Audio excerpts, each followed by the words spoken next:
You have meddled with the primal forces of nature, Mr. Beale, and I won't have it. Is that clear? You think you merely stopped a business deal? That is not the case. The Arabs have taken billions of dollars out of this country, and now they must put it back. It is ebb and flow, tidal gravity. It is ecological balance. You are an old man who thinks in terms of nations and peoples. There are no nations. There are no peoples. There are no Russians. There are no Arabs. There are no third worlds. There is no West.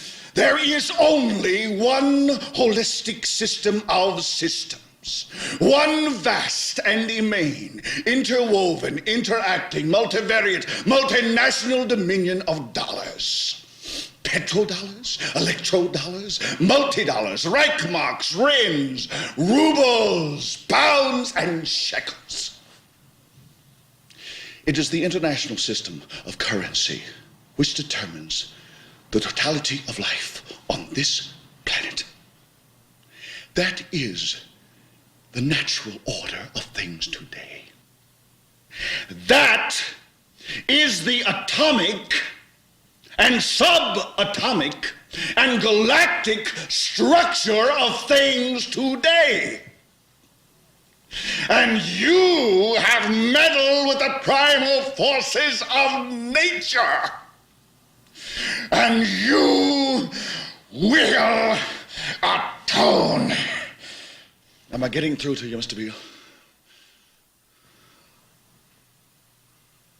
You get up on your little 21-inch screen and howl about America and democracy. There is no America. There is no democracy. There is only IBM and ITT and AT&T and DuPont, Dow, Union Carbide, and Exxon. Those are the nations of the world today. What do you think the Russians talk about in their councils of state? Karl Marx? They get out their linear programming charts, statistical decision theories, Minimax solutions, and compute the price-cost probabilities of their transactions and investments, just like we do. We no longer live in a world of nations and ideologies, Mr. Beale. The world is a college of corporations, inexorably determined by the immutable bylaws of business.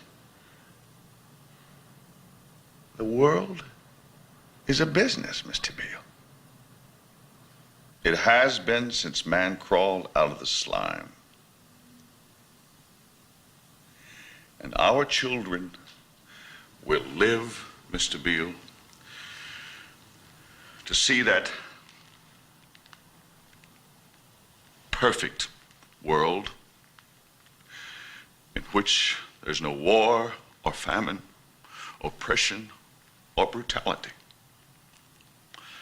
One vast and ecumenical holding company for whom all men will work to serve a common profit, in which all men will hold a share of stock, all necessities provided, all anxieties tranquilized, all boredom amused.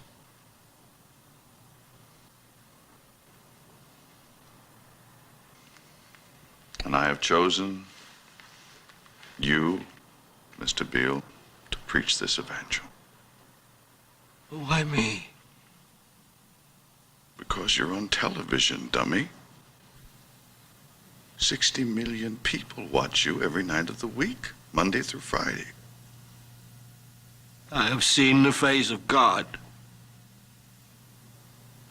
You just might be right, Mr. Beale.